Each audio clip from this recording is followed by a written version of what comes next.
Welcome back to Tech Talks with Grace, the show where we turn operational chaos into clarity, one system at a time. In episode 1, we talked about data integrity and why it's the foundation for every system you build, especially automation. Today, we're answering a question I get all the time.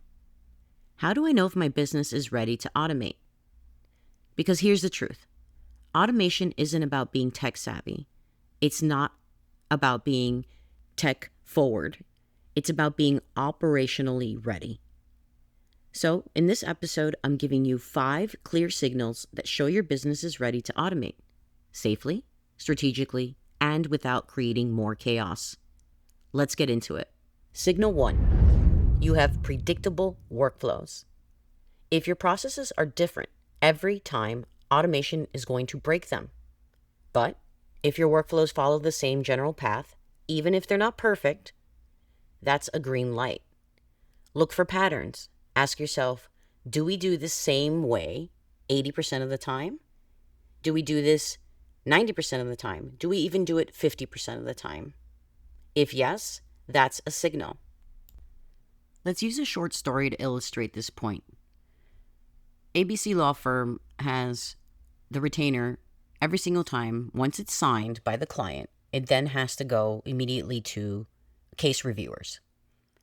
Once it gets to that case reviewer, they need to look at an email and they're regularly reviewing the status, the information, the description, a bunch of different fields that are actually embedded within their CRM. You could, instead of having this automatically go via email, it could be part of a predictable workflow that automatically goes to the next person in line that is responsible for that task before it moves on to the next person. Again, predictable workflows. Do you do this 80% of the time the same way? That's your signal that you have a predictable workflow and you're possibly ready for automation. What's signal 2? Signal 2. Your data is consistently entered. Remember, automation runs on data.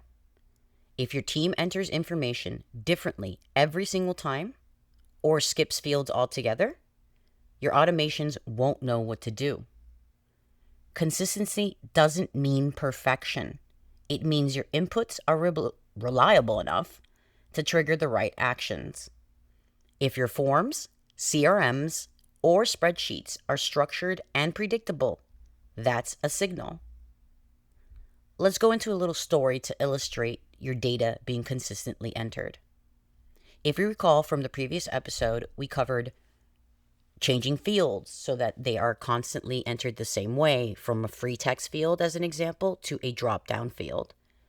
Using that simple illustration, instead of having financial services, FinServ, or banking as a free text that the intake person can input into a form, you would have a drop-down, and that drop-down would be required and consistently selected as the option for the industry. That gives you the idea in your mind right there, telling you you have a signal telling you, I can automate. My data is consistently entered. So, moving on to the next signal. Signal 3. You have repeatable tasks. So automation thrives on repetition, doing the same thing over and over again with very little to no outliers. If you or your team are doing the same thing over and over, sending the same emails, updating the same statuses, assigning the same tasks, that's automation gold. Take a look at your calendar. What do you do every week that follows the same steps? That's a signal.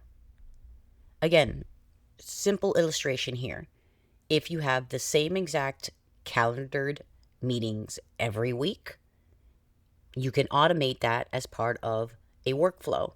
If you have the same tasks that are required every week, every day, every month by your intake agents, by anybody within the company, that is a repeatable task.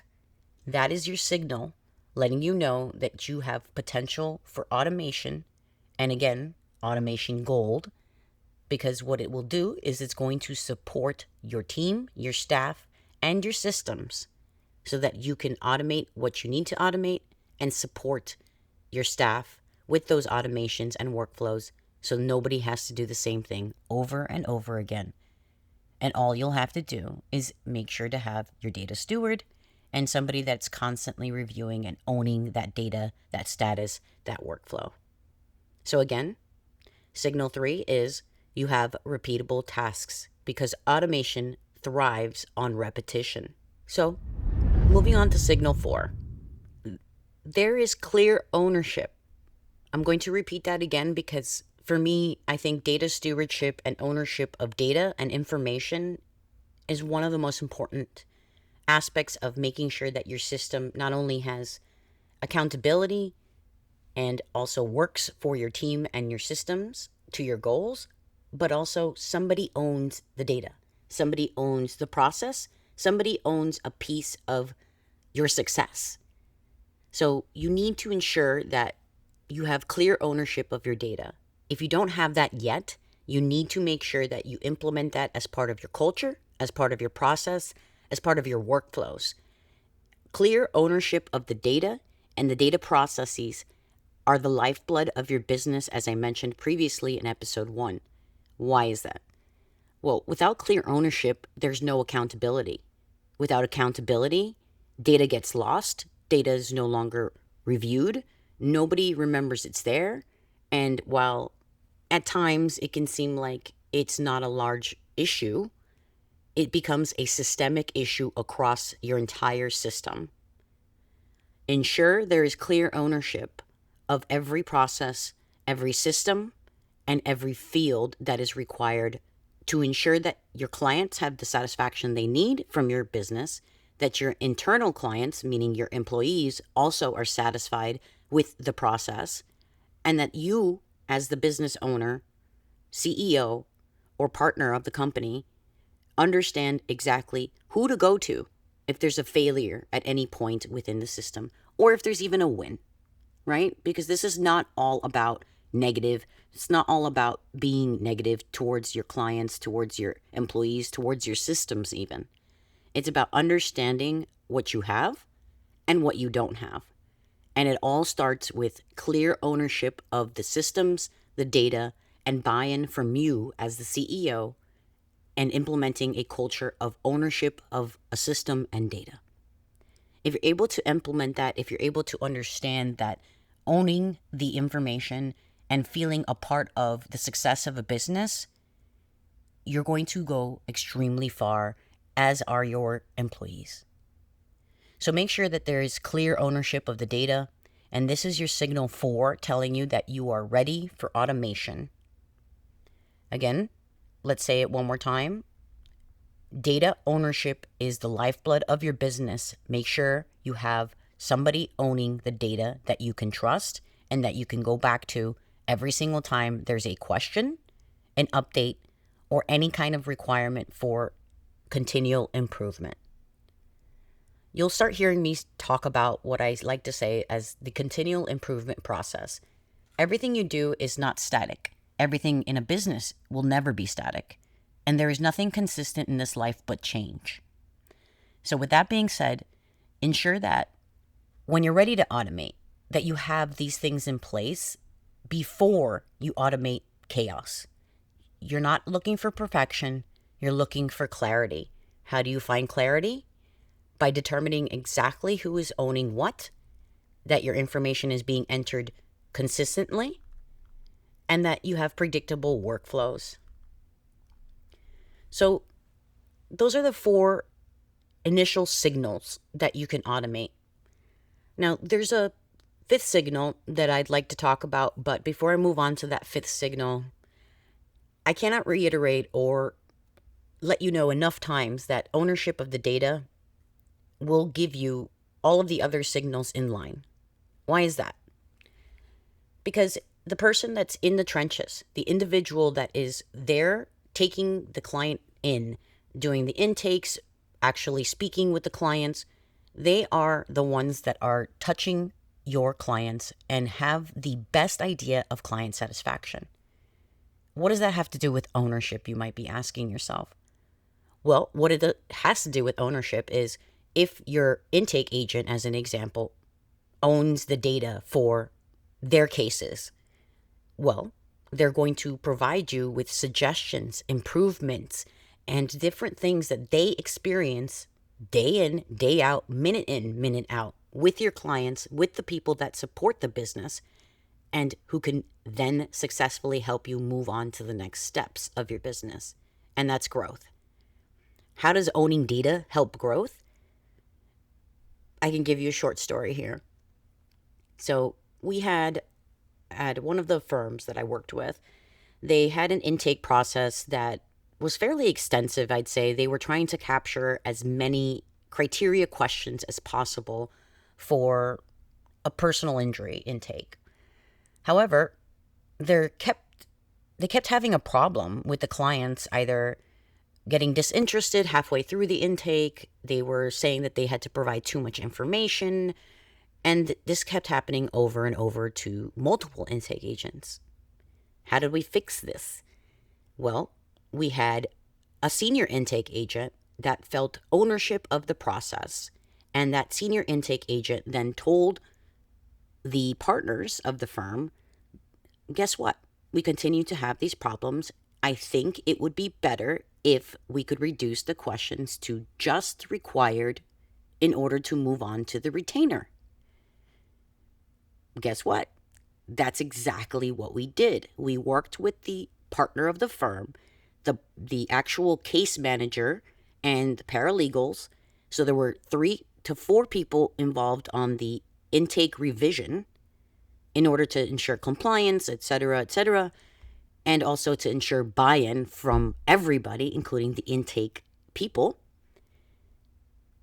We revised it down to 10 primary questions, not including the name, the email address, and sort of demographic basic data.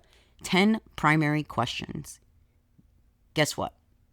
Not only was the internal employees, the intake team, happier because now they had very specific idea as to what will qualify a client for that particular single event or personal injury claim, but they had buy-in.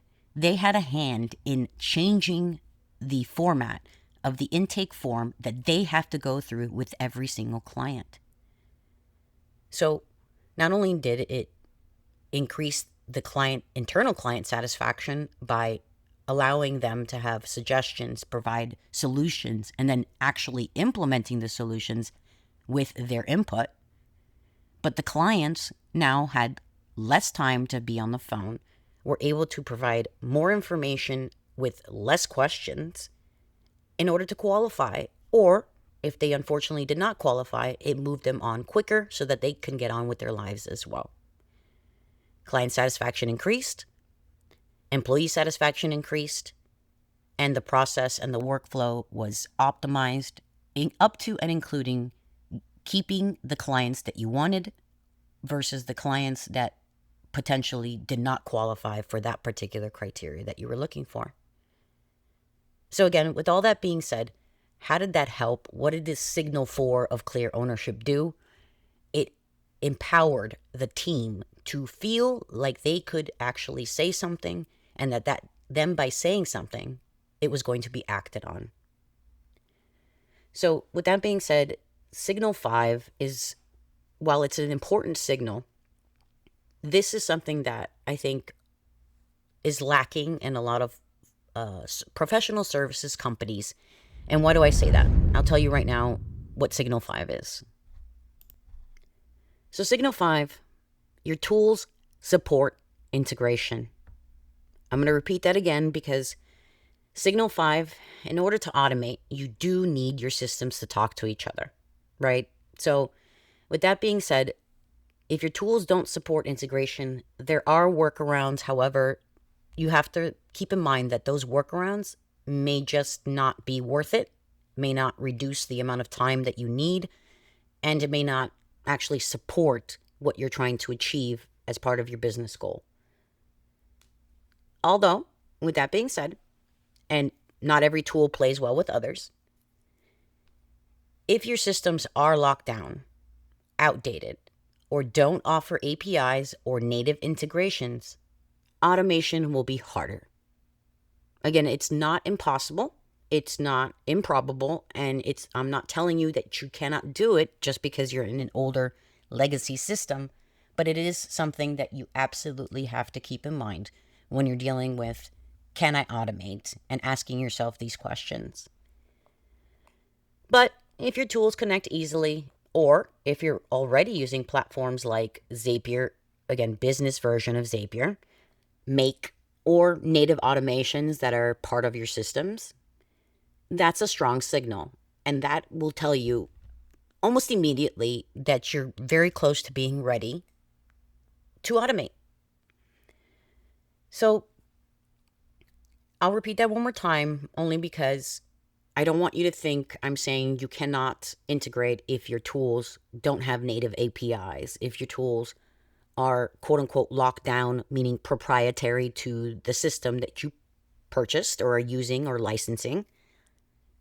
It just will be a little more difficult. There are plenty of ways to look at your systems and still decide what you can automate. You can still automate things that are simple, like office emails as an example. But if they don't connect easily, it will be a little more difficult, and you just need to review your systems with that in mind. So with that being said, let's make this real for you. What can you do today that will help you look and see if you're able to automate? Number 1, you're going to list 3 tasks that you repeat weekly that follow the same steps over and over again. Again, it can be something as simple as I send an email to this person with a status update every week. List 3 tasks that you repeat weekly that follow the same steps. 2, identify one workflow where decisions are predictable. Remember, not a legal decision. This automation is here to support the people involved. It is not here to replace them. So while you can make general criteria decisions based on questions that your intake agent might ask, you do need to identify a workflow where decisions are predictable and regularly done, not a legal decision. So after you list 3 tasks that you repeat weekly and that follow the same steps over and over, go ahead and identify one workflow where decisions are predictable. And then 3, note one area where your team enters the same information more than once. And remember, as I said before, data ownership and clear ownership of the data will help with this point. So if you're struggling to understand or even not 100% sure as to what your team enters over and over again, the same information, just ask them. You can send a simple message. You can send an anonymous survey to your internal employees. Whatever it is that will make it easier for you to figure that out, do it. Remember, you are not the only one in the business. You are just the one that needs to be working on the business, not in the business. Your team, your employees, they're there to work in the business so that you can work outside and on the business and support the goals that you have of growth. So with that being said, again, note one area where your team enters the same information more than once.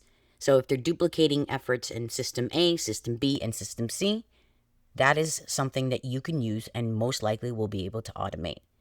And I can guarantee you that your employees will let you know that there's something they're doing over and over again that doesn't make sense to them. So these are your automation starting points. Go ahead and make it real for yourself. List 3 tasks that you repeat weekly that follow the same steps over and over. Identify one workflow where decisions are predictable. Note one area where your team enters the same information more than once. And this is a great place for you to start to decide, hey, I can automate this. My team wants me to automate this. And this will make me more successful and make our team and our systems grow with the business. All right, everybody. So that brings us to the end of this podcast. Automation becomes easier when you know what to look for. It's not about doing everything at once. It's about finding the right entry points and building from there. In the next episode, we're going to map your workflows so you can see exactly where automation fits and where it doesn't. Until then, keep it clear, keep it structured, and I'll see you in episode 3.